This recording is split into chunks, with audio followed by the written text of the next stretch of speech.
Carstoon, remember when they existed? Just in case you've never heard of them, Carstoon was a short-lived series of shorts released as two separate things. The first one, Mater's Tall Tales, which had 11 episodes, was released from 2008 to 2012, in between the release of Cars and Cars 2. While the second one, Tales from Radiator Springs, consisted of 4 shorts and was released from 2013 to 2014, in between the second and third movie. Yes, I know the fifth one was shelved. Surprisingly, no one even likes to talk about these shorts anymore, even if they were a staple of Cars for a good long period of time. Reactions aside. And because of that, I thought it would be fun to revisit all of these shorts again. So after rewatching the show, because, well, nostalgia, I'm here to rank every single Mater's Tall Tales episode. Now I know what you're thinking. How come you're skipping over the Tales of Radiator Springs and talking about a series that is literally the same episode over and over again, Adoy? To that I say, nuh-uh, they're completely different when it comes to Mater's role. Nah, bro, I'm just jonklin'. Yes, I am aware that Mater's Tall Tales just follows the same format over and over again. But there's a good amount of Mater's Tall Tales shorts to actually rank instead of the 4 Tales of Radiator Springs shorts.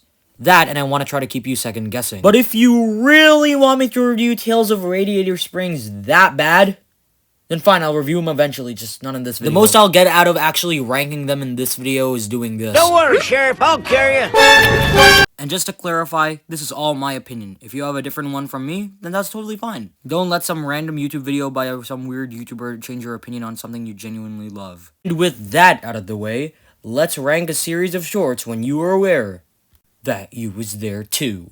Flying high in a plane. Air Mater was definitely a short I watched. Of course, the worst short on this list is the one attached to the home media release of Cars 2. And that thing has Hawaiian Vacation in it, and Michael Keaton is in that crap. Hawaii! You have to take us to Hawaii!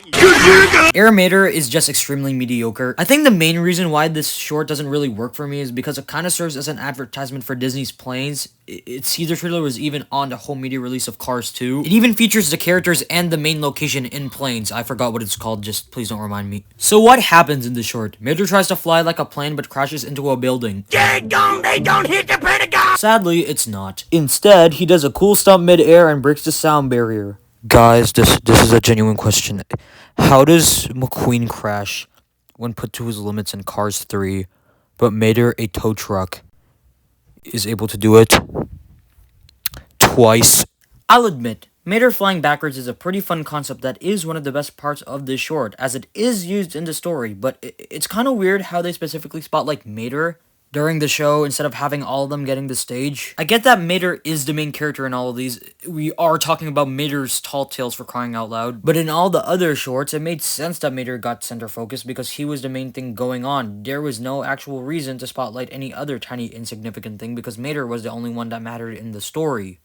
McQueen doesn't count. I guess you could argue that the same applies to this short too, but I personally think that a stuntman or a rock star just doing their job compared to 3 planes and a tow truck doing their jobs, while showcasing the odd one in the group being the main attraction is, for lack of a better term, glaze. I think the only thing that's really bad with this short is that ending. Oh my god, the ending pisses me off. Remember earlier on how I said that I didn't like the fact that this short was connected to planes?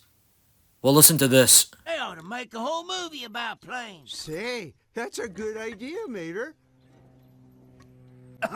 It literally blatantly says that this is an advertisement for planes. The whole short's purpose is to go, hey, you wanna watch planes? Which genuinely rubs me the wrong way. Just in case you haven't noticed, Turtle Dude hates planes. Even the "you was there too" line was really mid. However, I do find it funny that McQueen's just goes.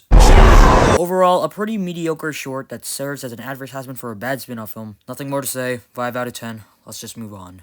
Mater the Greater is the only short on this list not to have an actual plot. Literally, all that happens in this short is, Mater used to do stunts? Whoa! He tells McQueen about how he used to do whopping 5 stunts, and that's pretty much it. The only reason why this is above Air Mater is because of 2 reasons. The first stunt actually got a good laugh out of me upon rewatch. Ow. The other reason is because this is the best short of the "you was there too" line. Yes, that genuinely matters for this list. That is seriously all I have to say about this short. 5 out of 10. Nothing bad, but nothing noteworthy. Here's your alcohol for minors. Rescue Squad Mater was the first episode of this series ever released, and yet it's still mediocre. Okay, so Mater used to be a fire truck, and he ended up saving McQueen and then he performed surgery on him, and that's pretty much it. I don't know about you, but this one felt kind of short when compared to the other shorts. That's genuinely a sentence I said. The only reasons why this is so low is because of that runtime. They could have really established a lot more with that, but I mean, like, it's a short. What should I expect? I could complain about how the entire Rescue Squad is underutilized, but at the same time, like, what is there even? They're not even characters. Does that make me a hypocrite? There's also this cringe ass line. I mean, the animation looks good, but I mean, all of these are mostly animated by Pixar. Like, in my mind, the events of this whole story is how, like, McQueen has, like, memory loss. For the third and final time in a row, 5 out of 10. Don't worry, we'll get to the slightly above average stuff in a moment. Horton the mayor. Come in, mayor. Over. Moon Mater is a pretty solid short. This is definitely one of the best shorts conceptually, but probably one of the more okay shorts when it was executed. So the story is about Mater going to space to rescue an astronaut that got his tire stuck on the moon, and that's it. I genuinely love how simple the plot is. There isn't really any filler, besides McQueen, to actually pinpoint. But there's still a reason on why this is one of the weaker shorts on the list. It's one singular nitpick, and it involves how the astronaut got stuck on the moon. As a literal astronaut with tons of training, wouldn't it have been smarter to just do the thing that caused you to get stuck on the moon, but in reverse? Just me? Alright. This is also one of the shorts where McQueen's involvement doesn't really affect the plot, with him just being in space. This doesn't really bother me as it is Mater's show, but it was something that I noticed upon rewatch. This is unrelated to the short, but I just want to tell this goofy ass story. So, like, once I went to get my vaccines like a month ago, I thought that the needles are gonna hurt a lot. So to cope, I said, let's burn this candle on the first shot and sung the main Cars 2 theme on the other shot. And the most embarrassing part is the fact that they didn't hurt and I said them really loud. Yay. Overall, Moon Mater is a fun story with a plotline Mater fits into very well. It's a pretty good short and it's an 8 out of 10.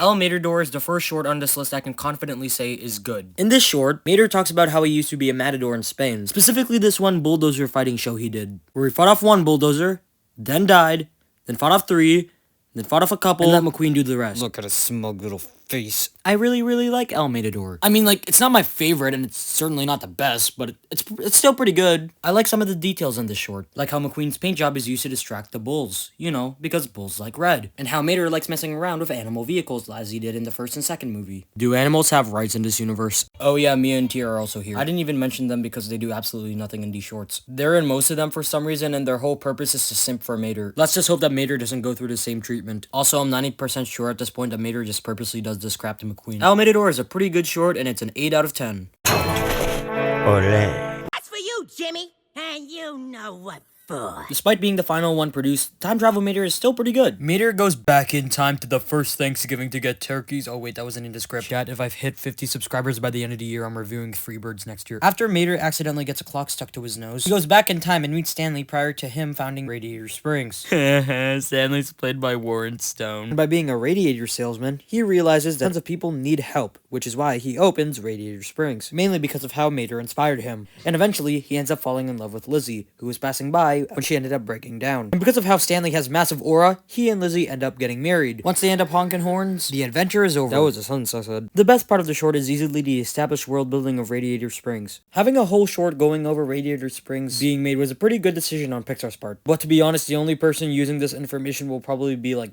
MatPat, you know, before he retired. God, born amongst men and set to live as a human, red plus blue. And in Pomni, To this day, I don't even know how Mater's able to do that, lifting up the hood maneuver. Like, he also does it in Cars 2. But, like, he does it so smoothly. Like, how does he do it without making a single scratch on the body? If it's all just good aim, props to Mater. But the world building thing pales in comparison to the actual best part about this short. And that's how McQueen is in his Cars 2 livery, baby. Every short after Air Mater had McQueen in his Cars 2 paint. It shows that Cars 2 had some recognition, so that's mad props. They probably didn't even have enough money to actually make a new Lightning McQueen model prior to Cars 3. I mean, at the same time, they were busy doing whatever the hell this was. Fun fact, Time Travel Mater was actually based off this one scrap short called Backwards to the Forwards. He even had a scene with Radiator Springs conception, like in this one. Even gave Dinoco lore, bruh. On that note, how did tires evolve into cars? I was jonking about the McQueen thing, by the way. I also like how they show time passage through color transitions. You know, because these scenes take place in different eras. Really like that detail. And because of that, Time Travel Mater ends up getting an 8 out of 10. You're gonna be seeing this number a lot.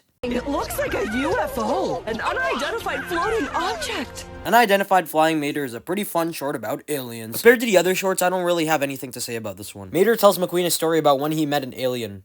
That's pretty much it. We got to meet the epic cinematic character of all time known as Mator. I like his design, it's pretty epic. We even got to see his mom, which I don't even feel like questioning. I like the part where Mator was being examined by the scientists. I like how Mater pretends to be a German guy. I bet Professor Z would not approve of these shenanigans. What I want to know is how Fillmore approves of Mater having tons of this fuel. Like, why does he always give Sarge crap when he's just, like, right there? Who am I to question Car's lore? McQueen also doesn't do anything in the short. Like the last one, I think the best part about this short is the world building with all the UFOs. But to be honest, I probably really didn't need to know any of that crap. This is also the best time in the video to mention how expensive the merchandise for the show is. Like, what are you guys selling at this point? If I ever hypothetically get 100 subscribers, I'm unboxing this crap live. Also, I'm 99% sure the only reason why they decided to focus it on UFOs is because WALL-E came out the previous year and they had better graphics back then. All I could really say about this short is that it's really fun and entertaining. 8. Anyone wanna wrestle? As long as it's weird. Monster Truck Mater is on par with Unidentified Flying Mater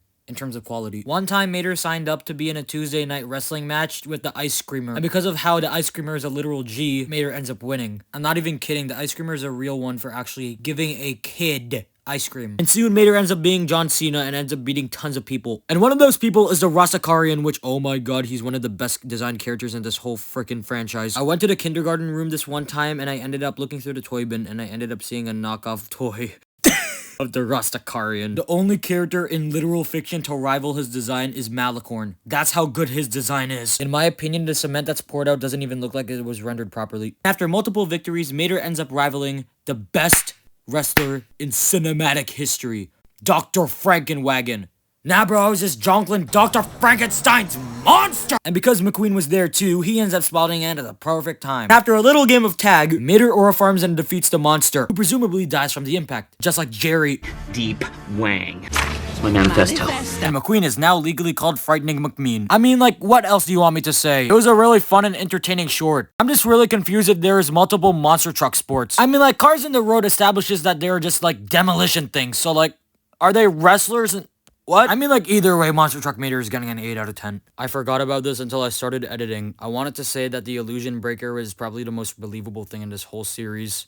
Props for that. Name a black and white animal. I'll go first. Michael Jackson. Mater Private Eye is really, really good. Off the bat, the best part about this short is the aesthetics. The black and white 1950s aesthetic really helps this short stand out on its own. And the more grounded, serious storytelling of this short, there's no way I just called Mater Saltail serious, really backs that up. Mater gets tasked by Tia to find her kidnapped sister Mia. Never mind, they do something in one of these shorts. I mean, like, Tia is an actual character and Mia is just a plot device. And since Mia worked for Big D, Mater ends up asking people near the Copacabana, which is Big D's club, if they were aware about Mia's disappearance while taking notes simultaneously. Eventually, he ends up finding Mia on a boat, specifically the one that Big D and his goons were loading crates on. Bro, being a boat in this universe would be the equivalent of being in hell. Unsurprisingly, Mater gets found out, and as it turns out, Tia was a traitor. To no one's surprise, she was doing it to save her sister. And just when all hope is lost, this happens. Looks like we finally caught you, Big D. Oh no, McQueen! If I had a nickel for every time Lightning McQueen aura farmed, I'd have 1 nickel, which isn't a lot, but I sound really cringe right now. While McQueen and the cops are trying to take down Big D and his goons, Tia gets Mater down and Mater puts tires all over Big D. As it turns out, those same tires are counterfeit tires, the same ones that were missing earlier in the episode. And this part was so good that I made a whole YouTube short about it. Please do not watch it. And as the cops arrest Big D, Tia reveals that she wants to be in a relationship with Mater as he slowly drives away. Oh yeah, these two have apparently been dating this entire time. Never mind, Mater definitely got treatment. I also forgot to mention that Tia is played by Elisa Knight, the same person that plays Eve in WALL-E. The things that happened to WALL-E after the film. That was Mater Private Eye. It's a really good short with the highlights being its visuals, storytelling, and atmosphere. 9 out of 10. Heavy Metal Mater. This short now... this short. Before my latest rewatch, I had no idea that Heavy Metal Mater would become my second favorite of the show. But it is! Mater used to play in a garage band, and when Mia and Tia ask if they have a record, they end up recording it and end up making it into a heavy metal song. And because of Tex's iconic brother Dex, they renamed the band to Heavy Metal Mater, where they play a pretty epic song and McQueen is there too. Look, I don't even know I like this short as much as I do. I guess seeing Mater and McQueen looking batshit insane really got me. Like, in most of these you could see them being random guys, and in this one they're just screaming their absolute asses off. I guess that's the reason why I like this short. It's just super unhinged. It was really, really close from being the best one. But there is one more short that I find better than this. Heavy Metal Mater gets a 9 out of 10. I am legit not joking, the song is actually a banger. If Disney does not put this on Spotify, I'm gonna find them in their sleep. Before even rewatching this show, I knew that Tokyo Mater would get first place. This one had always been my favorite when I was a little kid, so rewatching it again, yeah, I kinda get it, this is still the best one. Most of the problems I listed earlier with all the other shorts are not present in this one. It has a longer runtime, it has a great plot, McQueen actually does a damn thing, but I think the reason why Tokyo Mater is the best one, besides being my favorite, is because of how it's focused on a certain type of car sport, keep it in line with the other movies. In this case being drift racing from Japan, which is something they actually do in real life. He's Tokyo drifting around us! Like, seeing cars do actual car things in the short is a really big game changer compared to this and this and this and that. But at the same time, we're talking about Mater's Salt Tales, the show that's not supposed to make sense with wacky shenanigans, which is totally fine, that's what the show is. But what I'm trying to say is that seeing cars do actual car sports is so much better when compared to Mater becoming a plane. It's not to say that this whole sense of logic is gone though. The short still has that Mater's Tall Tales touch, like the police car stopping dead in his tracks to do a donut in the donut shop. It's a stupid little joke and I love it so much. Side note, I always wanted to get the place out. That's not fair. Life's not fair. What? Life's not fair. There's also McQueen's whole placement in the short, being known as Lightning Dragon McQueen. Like, it's unrealistic. No shit. But the more times I watch this short, the more times I kinda believe it in some way. Like, it's hands down the most unrealistic part about this show. But seeing Lightning McQueen be made out of actual lightning and screaming hysterically in a Japanese accent really got me, okay? Guys, I think that genuinely makes me a hypocrite. Speaking of that, Keith Ferguson did a good job playing McQueen in this episode. Like, for an Owen Wilson impersonator, he's a really good choice for McQueen. The bombastic energy in his performance in this short is really, really good. Put that beside his fire design, I hate myself, and his aura, Lightning McQueen is basically perfect in this episode. How did Keith go from Glomgold to Mega Mind Bra? Kind of a big deal. Unlike all the other toys, I did end up owning a Dragon Lightning McQueen toy. And I don't know where it is. It's been gone for like 7 years at this point. I'm sad. Like, the overall design of Tokyo in this short is really, really good. And it was so good that they reused it in Cars 2. Why is Tokyo spelled like that in the Cars 2 soundtrack when... What? I guess the only real problem I have with Tokyo Mater is that ending. In all honesty, this is probably the worst ending of the show. Because at least Air Mater ended with an illusion breaker. This one doesn't. They quite literally could have just went, oh my gosh, it's Mater, king of all drifters. Like, was it really that hard? I mean, like, Kabuto's in Cars 2, and, like, he's not, like, you know, that... So yeah, it just never happened. But putting that aside, Tokyo Mater is still a really, really good short. I didn't even feel like making a plot summary for this one because you need to check it out yourself. 9 out of 10. So, after all the wacky shenanigans we've endured today, what did we learn? I don't know. In retrospect, Mater's Tall Tales is a really good series. At the end of the day, this whole show is supposed to be dumb fun. You aren't supposed to take anything too seriously. And if you do, I'm pretty sure you'll still have some enjoyment out of this. For me personally, I love Mater's Tall Tales. I mean, like, it's not the best thing ever, you still have the films for that, but I'm able to find a lot of enjoyment from every single short. I even own most of them on DVD. Here's my final ranking. Well, I guess since I'm done ranking every single Mater's Tall Tale, I guess there's only 2 things left for me to do. Start work on the Tales of Radiator Springs ranking, or I could review the 2 adaptations of Mater's Tall Tales. Yeah, you heard me right. There are, in fact, 2 adaptations of Mater's Tall Tales. The first one is the video game on the Wii, which I'll eventually get to when I actually get money, and the film adaptation, which is...